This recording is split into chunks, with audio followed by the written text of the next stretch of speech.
President Trump claims Israel and Hamas are one step closer to reaching a ceasefire. The president wrote in part on Truth Social yesterday, quote, Israel has agreed to the necessary conditions to finalize the 60-day ceasefire. He added, quote, I hope for the good of the Middle East that Hamas takes this deal because it will not get better. It will only get worse. CBS News Chief White House correspondent Nancy Cordes joins us now. Nancy, thanks for being with us. How have Israel and Hamas responded to the president's announcement? And does the Trump administration see this evolving into a lasting peace?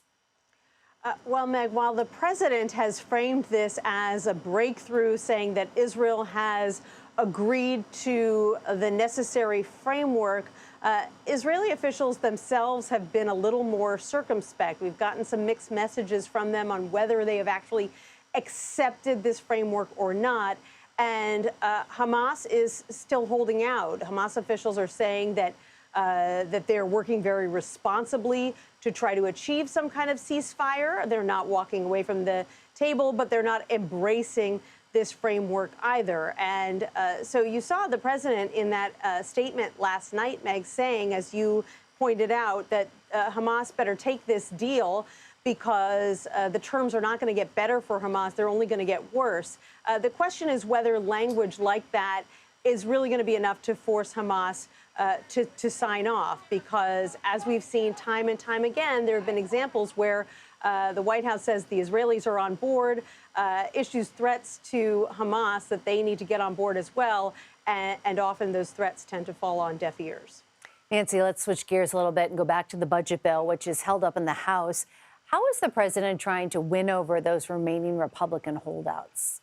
Well, he's been meeting with them in person, and he's been arguing that some of their concerns are unfounded, or that they need to get comfortable with the idea that they're not going to get everything they want because this train is leaving the station. He even brought in his director of Centers for Medicare and Medicaid, Dr. Oz, to talk to these members who really span the ideological gamut. You've got moderates who have a problem with the bill as it came over from the House. You've got conservatives who have issues. And he's really spent the day, blocked off the day, to talk with them. He didn't have anything else on his public schedule, which is an indication of the fact that time is really of the essence. Republicans are hoping that they can pass this before the July 4th holiday, but time is running short. And so the president is really hoping to get this over the finish line because it contains one of his major priorities, which is extending his tax cuts that he got passed in his first administration. And so if there are things that various Republicans don't like, he's basically arguing they should swallow it for the greater good.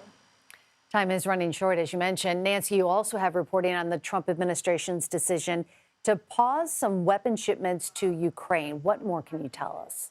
Yes, so this was something that we confirmed yesterday, that some weapons shipments that were supposed to go out to Ukraine, as they have been for years now, were halted by the Pentagon. And initially we were told that that is because there were concerns at the Pentagon about the stockpile of those weapons. They want to make sure that the U.S. has enough.